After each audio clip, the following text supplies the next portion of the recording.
श्री कृष्ण गोविंद हरे मुरारी, हे नाथ नारायण वासुदेवा। श्री कृष्ण गोविंद हरे मुरारी, हे नाथ नारायण वासुदेवा। हे नाथ नारायण वासुदेवा, हे नाथ नारायण वासुदेवा। श्रीमद्भागवत नवम स्कंद अथ चतुर्दशोऽध्याय। चंद्रवंश का वर्णन। श्री शुकवाच अथातः श्रूयताम राजन वंश सोमस्य पावनः, यस्मिन्नैलादयो भूपा कीर्त्यन्ते पुण्यकीर्तयः। सहस्रशिरसः पुंसो नावीरद सरोरुहात्, जातस्यासीत सुतो धातुरत्रे पितृसमो गुणे। तस्य दग्भ्यो भवत पुत्रः सोमो मृतमय किल, विप्रोषध्युगणानां ब्रह्मणा कल्पितः पतिः। श्री सुखदेव जी कहते हैं, परीक्षित, अब मैं तुम्हें चंद्रमा के पावन वंश का वर्णन सुनाता हूँ। इस वंश में पुरुरवा आदि बड़े बड़े पवित्र कीर्ति राजाओं का कीर्तन किया जाता है। सहस्त्रों सिर वाले विराट पुरुष नारायण के नाभि सरोवर के कमल से ब्रह्मा जी की उत्पत्ति हुई। ब्रह्मा जी के पुत्र हुए अत्रि। वे अपने गुणों के कारण ब्रह्मा जी के समान ही थे। उन्हीं अत्रि के नेत्रों से अमृत में चंद्रमा का जन्म हुआ। ब्रह्मा जी ने चंद्रमा को ब्राह्मण, औषधि और नक्षत्रों का अधिपति बना दिया। सोयजद राजसूयेन विजित्य भुवनत्रयम्, पत्नीं बृहस्पतेर्दर्पात् तारां नामाहरद् बलात्। यदा स देवगुरुणा याचितो भीक्ष्ण सोमदात्, नात्यजत तत्कृते यज्ञे सुरदानवविग्रह। शुक्रो बृहस्पतेर्द्वेषाद् गृहीत सासुरोडुपम्, हरो गुरुसुतं स्नेहात् सर्वभूतगणावृत। सर्वदेवगणोपेतो महेन्द्रो गुरुमन्वयात्, सुरासुरविनाशोऽभूत् समरस्तारकामयः। निवेदितोऽथाङ्गिरसा सोमं निर्भर्त्स्य विश्वकृत, तारां स्वभर्त्रे प्रायच्छन्दन्त वत्नीमवैतपतिः। यज्ञत्यजाशु दुष्प्रज्ञे मच्छेत्रादाहितं परे, नाहं त्वां भस्मसात् कुर्यां स्त्रियं शान्तानिकः सती। तत्याज व्रीडिता तारा कुमारं कनकप्रभं, स्पृहा माङ्गिरसश्चक्रे कुमारे सोम एव च। ममायं न तवेत्युच्यैतस्मिन् विवदमानयो, प्रपच्छो ऋषयो देवा नैवोचे वीडिता तुसा। उन्होंने तीनों लोकों पर विजय प्राप्त की और राजसूय यज्ञ किया। इससे उनका घमंड बढ़ गया और उन्होंने बलपूर्वक बृहस्पति की पत्नी तारा को हर लिया। देवगुरु बृहस्पति ने अपनी पत्नी को लौटा देने के लिए उनसे बार बार याचना की, परंतु वे इतने मतवाले हो गए थे कि उन्होंने किसी प्रकार उनकी पत्नी को नहीं लौटाया। ऐसी परिस्थिति में उनके लिए देवता और दानों में घोर संग्राम छिड़ गया। शुक्राचार्य जी ने बृहस्पति के द्वेष से असुरों के साथ चंद्रमा का पक्ष ले लिया और महादेव जी ने स्नेहवस्त समस्त भूत गणों के साथ अपने विद्या गुरु अंगिरा जी के पुत्र बृहस्पति का पक्ष ले लिया। देवराज इंद्र ने भी समस्त देवताओं के साथ अपने गुरु बृहस्पति जी का ही पक्ष लिया। इस प्रकार तारा के निमित्त से देवता और असुरों का संहार करने वाला घोर संग्राम हुआ। तदनंतर अंगिरा ऋषि ने ब्रह्मा जी के पास जाकर यह युद्ध बंद कराने की प्रार्थना की। इस पर ब्रह्मा जी ने चंद्रमा को बहुत डांटा फटकारा और तारा को उसके पति बृहस्पति जी के हवाले कर दिया। जब बृहस्पति जी को यह मालूम हुआ कि तारा तो गर्भवती है, तब उन्होंने कहा, दुष्टे, मेरे क्षेत्र में यह तो किसी दूसरे का गर्भ है, इसे तू अभी त्याग दे, तुरंत त्याग दे। डर मत, मैं तुझे जलाऊंगा नहीं, क्योंकि एक तो तू स्त्री है और दूसरे मुझे भी संतान की कामना है। देवी होने के कारण तू निर्दोष भी है ही। अपने पति की बात सुनकर तारा अत्यंत लज्जित हुई। उसने सोने के समान चमकता हुआ एक बालक अपने गर्भ से अलग कर दिया। उस बालक को देखकर बृहस्पति और चंद्रमा दोनों ही मोहित हो गए और चाहने लगे कि यह हमें मिल जाए। अब वे एक दूसरे से इस प्रकार जोर जोर से झगड़ा करने लगे कि यह तुम्हारा नहीं, मेरा है। ऋषियों और देवताओं ने तारा से पूछा कि यह किसका लड़का है, परंतु तारा ने लज्जावश कोई उत्तर न दिया।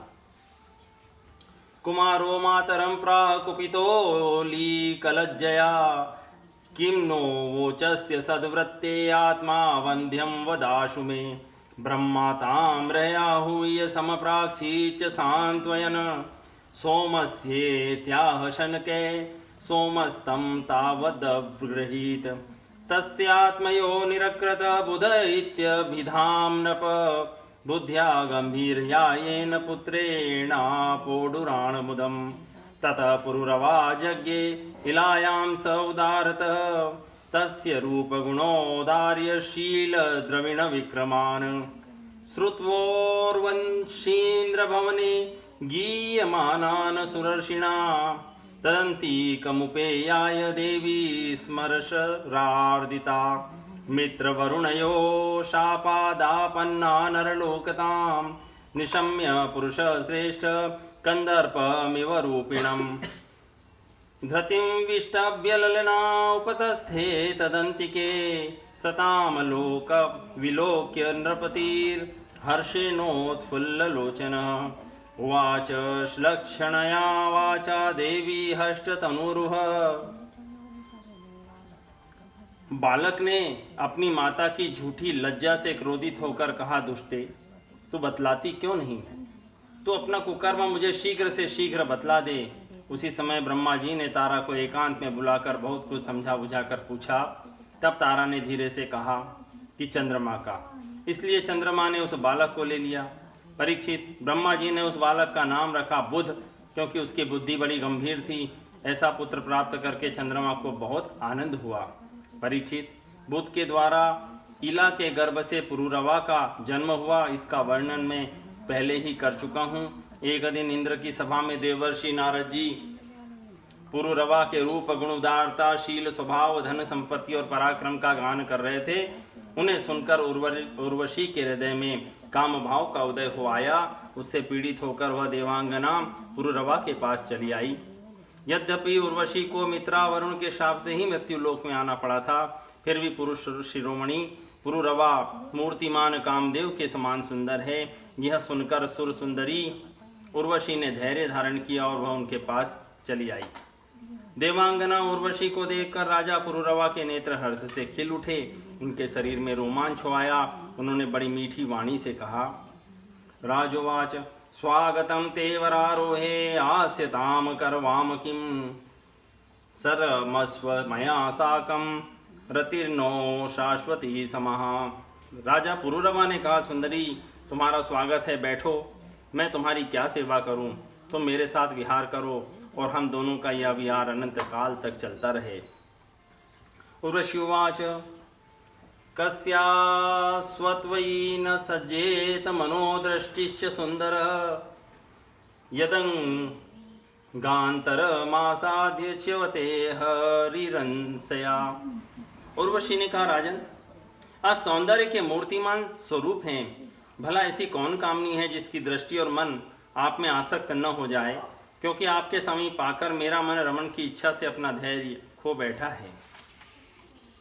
एतावरण को राजन न्यासो रक्षा स्वमानद संरंसे भवता साकं श्लाघ्य स्त्रीणावर स्मृत घृतं मे वीरभक्ष्यं स्यान्नेक्षे त्वान्यत्र मैथुनात् विवाससं तत तथेति प्रतिपेदे महामना।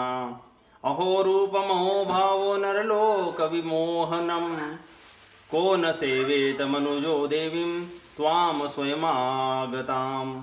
तया स पुरुष श्रेष्ठो रमयन्त्या यथार्हत रेमे सुरविहारेषु कामं चैत्ररथादिषु। रममाणस्तया देव्या पद्मकिञ्जल्कगन्धया तन्मुखा मोदमुषितो मुमुदे हर्गणान् बहून्। अपश्यन्नुर्विलोकयन् वशीमिन्द्रो गन्धर्वान् समचोदयत् उर्वशीरहितं मह्यमास्थानं नातिशोभते ते उपेत्य महारात्रे तमसि प्रत्युपस्थिते उर्वश्यावृणो जन्नुन्यस्तो राजनिजायया निशम्याक्रन्दितं देवी पुत्रयोर्नीयमानयो हतास्मयं कुनाथेन नपुंसा वीरमानिना यद्विस्रम्भादहं नष्टा हृतापत्या च दस्युभिः यशेते निशि संत्रस्तो यथा नारी दिवापुमान। राजन, जो पुरुष रूप गुण आदि के कारण प्रशंसनीय होता है वह स्त्रियों को अभीष्ट होता है, अतः मैं आपके साथ अवश्य विहार करूंगी। परंतु मेरे प्रेमी महाराज, मेरी एक शर्त है, मैं आपको धरोहर के रूप में भेड़ के 2 बच्चे सौंपती हूँ, आप इनकी रक्षा करना। वीर शिरोमणि, मैं केवल घी खाऊंगी और मैथुन के अतिरिक्त और किसी भी समय आपको वस्त्रहीन न देख सकूंगी। परम मनस्वी पुरुरवा ने ठीक है ऐसा कहकर उसकी शर्त स्वीकार कर ली और फिर उर्वशी से कहा, तुम्हारा यह सौंदर्य अद्भुत है, तुम्हारा भाव अलौकिक है, यह तो सारी मनुष्य सृष्टि को मोहित करने वाला है। और देवी, कृपा करके तुम स्वयं यहाँ आई हो, फिर ऐसा कौन मनुष्य है जो तुम्हारा सेवन न करेगा। परीक्षित, तब उर्वशी काम शास्त्रोक्त पद्धति से पुरुष श्रेष्ठ पुरुरवा के साथ विहार करने लगी। वे भी देवताओं की विहार स्थली चैत्ररथ, नंदनवन आदि उपवनों में उसके साथ स्वच्छंद विहार करने लगे। देवकी उर्वशी के शरीर से कमल केसर की सी सुगंध निकला करती थी। उसके साथ राजा पुरुरवा ने बहुत वर्षों तक आनंद विहार किया। वे उसके मुख की सुरभि से अपने सुध बुध खो बैठते थे। इधर जब इंद्र ने उर्वशी को नहीं देखा तब उन्होंने गंधर्वों को उसे लाने के लिए भेजा और कहा, उर्वशी के बिना मुझे यह स्वर्ग फीका जान पड़ता है। वे गंधर्व आदि रात के समय घोर अंधकार में वहां गए और उर्वशी के दोनों भेड़ों को, जिन्हें उसने राजा के पास धरोहर रखा था, चुरा कर चलते बने। उर्वशी ने जब गंधर्वों के द्वारा ले जाए जाते हुए अपने पुत्र के समान प्यारे प्यारे भेड़ों की बें बें सुनी तो वह कह उठी, अरे इस कायर को अपना स्वामी बनाकर मैं तो मारी गई। यह नपुंसक अपने को बड़ा वीर मानता है और मेरे भेड़ों को भी न बचा सका। इसी पर विश्वास करने के कारण लुटेरे मेरे बच्चों को लूट कर लिए जा रहे हैं। मैं तो मर गई। देखो तो सही, यह दिन में तो मर्द बनता है और रात में स्त्रियों की तरह डर कर सोया रहता है। इति वाक्सायकैर्विद्ध त्रतोर्तैरिव कुंजर निशी निस्त्रीशमादाय विवस्त्रो भ्यद्रवदरुषा ते विसृज्योरणो तत्र यद्योतन्त स्म विद्युतः आदाय मेषावायान्तं नग्नमेक्षत सापतिम् ऐलोपी शयने जायाम पश्यन् विमनाइव तच्चित्तो विवहल शोचन बभ्रामोन्मत्तन् वहीमहीं सतां वीक्ष्य कुरुक्षेत्रे सरस्वत्यां च तत्सखीं पंच प्रहष्टवदना प्राह सूक्तपुरुरवः अहो जाये तिष्ठ तिष्ठ घोरे न त्यक्तुमर्हसि मां त्वमध्याप्य निर्वत्र्य वचांसि कृणवावहे सुदेहोऽयं पतत्रत्य देवीमदूरं हृतस्त्वया खादन्त्येन वृकागन्धास्त्वत्प्रसादस्य नास्पदम्। परीक्षित, जैसे कोई हाथी को अंकुश से बेच डाले वैसे ही उर्वशी ने अपने वचन बाणों से राधा को बींध दिया। राजा पुरुरवा को बड़ा क्रोध आया और हाथ में तलवार लेकर वस्त्रहीन अवस्था में ही वे उस ओर दौड़ पड़े। गंधर्वों ने उसके झपटते ही भेड़ों को तो वहीं छोड़ दिया और स्वयं बिजली की तरह चमकने लगे। जब राजा पुरुरवा भेड़ों को लेकर लौटे तब उर्वशी ने उस प्रकाश में उन्हें वस्त्रहीन अवस्था में देख लिया। बस उसी समय वह उन्हें छोड़कर चली गई। परीक्षित, राजा पुरुरवा ने जब अपने शयनागार में अपनी प्रियतमा उर्वशी को नहीं देखा तो वे अनमने से हो गए। उनका चित्त उर्वशी में ही बसा हुआ था। वे उसके लिए शोक से विभल हो गए और उन्मत्त की भांति पृथ्वी में इधर उधर भटकने लगे। एक दिन कुरुक्षेत्र में सरस्वती नदी के तट पर उन्होंने उर्वशी और उसकी 5 प्रसन्नमुखी सखियों को देखा और बड़ी मीठी वाणी से कहा, प्रिय तनिक ठहर जाओ, एक बार मेरी बात मान लो। निष्ठुरे, अब आज तो मुझे सुखी किए बिना मत जाओ, क्षण भर ठहरो, आओ हम दोनों कुछ बातें तो कर लें। देवी, अब इस शरीर पर तुम्हारा कृपा प्रसाद नहीं रहा, इसी से तुमने इसे दूर फेंक दिया है, अतः यह सुंदर शरीर अभी ढेर हुआ जाता है और तुम्हारे देखते देखते इसे भेड़िए और गीद खा जाएंगे। उर्वश्युवाच मां रथा पुरुषोऽसि त्वं मा स्म त्वाद्युर्व्रकाय मे क्वापि संख्यं न वै स्त्रीणां व्रकाणां हृदयं यथा स्त्रियो ह्यः करुणा क्रूरा दुर्मुषा प्रियसाहसा झन्त्यल्पार्थेऽपि विश्रब्धं पतिं भ्रातरम् अच्युतः। उर्वशी ने कहा, राजन तुम पुरुष हो, इस प्रकार मत मरो।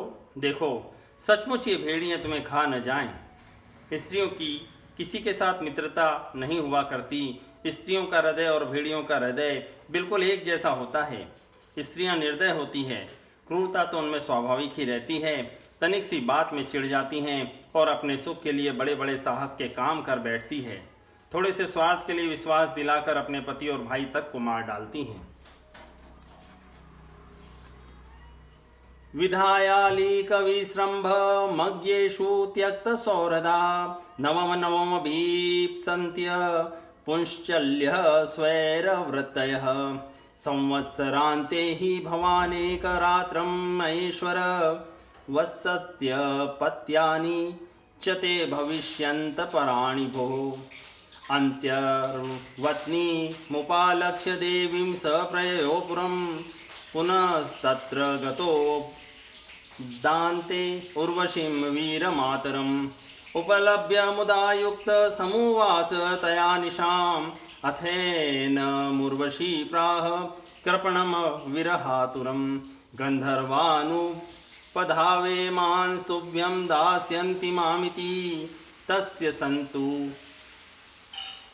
संस्तुवतस्तुष्टा अग्निस्थालिं ददुर्नृप उर्वशी मानस्तां सोबुध्यत चरणवने स्थालिं न्यस्य वने गत्वा ग्रहाणाध्यायतो निशि त्रेतायां सम्प्रवृत्तायां मनसि त्रय्यवर्तत स्थालिस्थानं गतोऽश्वत्थं शमीगर्भं विलक्ष्य सः तेन द्वे अरणी कृत्वा उर्वशी लोककाम्यया उर्वशीं मन्त्रतो ध्यायन् धरारणीमुत्तराम् आत्मानमुभयोर्मध्ये यत यत प्रजननं प्रभु तस्य निर्मथनात् जातवेदा विभावसुः तय्या स विद्या राज्ञा पुत्रत्वे कल्पिते श्रीव्रत। इनके हृदय में सौहार्द तो है ही नहीं, भोले भाले लोगों को झूठ मूठ का विश्वास दिलाकर फांस देती हैं और नए नए पुरुष की चाट से उल्टा और स्वच्छंद चारिणी बन जाती है। तो फिर तुम धीरज रखो, तुम राजेश्वर हो, घबराओ मत। प्रति 1 वर्ष के बाद एक रात तुम मेरे साथ रहोगे, तब तुम्हारे और भी संतानें होंगी।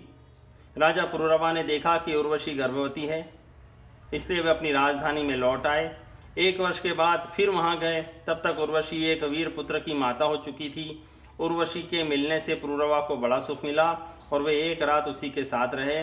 प्रातः काल जब वे विदा होने लगे, तब विरह के दुख से वे अत्यंत दीन हो गए। उर्वशी ने उनसे कहा, तुम इन गंधर्वों की स्तुति करो, ये चाहें तो तुम्हें मुझे दे सकते हैं। तब राजा पुरुरवा ने गंधर्वों की स्तुति की। परीक्षित, राजा पुरुरवा की स्तुति से प्रसन्न होकर गंधर्वों ने उन्हें एक अग्नि स्थापन करने का पात्र दी। राजा ने समझा यही उर्वशी है, इसलिए उसको हृदय से लगाकर वे एक वन से दूसरे वन में घूमते रहे। जब उन्हें होश हुआ कि वे इस थाली को वन में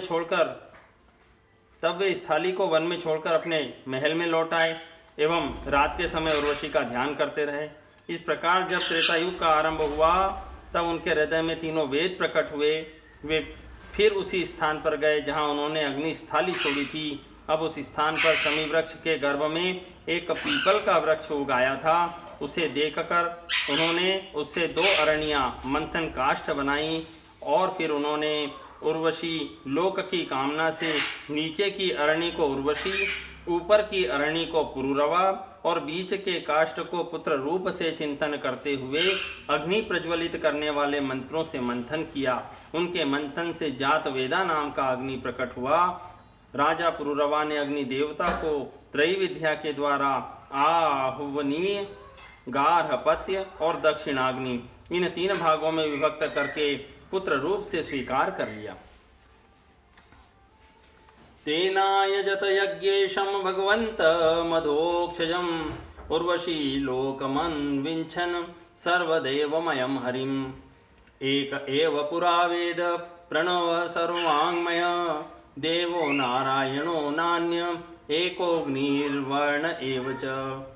पुरूरवस एवासीत त्रयी त्रेतामुखे नृप अग्निना प्रजया राजा लोकं गान्धर्वमेवान्। फिर उर्वशी की इच्छा से पुरुरवा ने उन 3 अग्नियों द्वारा सर्वदेव स्वरूप इंद्रियातीत यज्ञपति भगवान श्री हरि का यजन किया। परीक्षित, त्रेता के पूर्व सत्य युग में एकमात्र प्रणव ओंकार ही वेद था। सारे वेद शास्त्र उसी के अंतर्भूत थे। देवता थे एकमात्र नारायण और कोई न था। अग्नि भी 3 नहीं केवल एक था और वर्ण भी केवल एक हंस ही था। परीक्षित, त्रेता के आरंभ में पुरुरवा से ही वेद त्रयी और अग्नि त्रयी का आविर्भाव हुआ। राजा पुरुरवा ने अग्नि को संतान रूप से स्वीकार करके गंधर्व लोक की प्राप्ति की। इति श्रीमद्भागवते महापुराणे पारमहंस्यां संहितायां 9वें स्कंदे एलोपाख्याने 14th संपूर्णम्।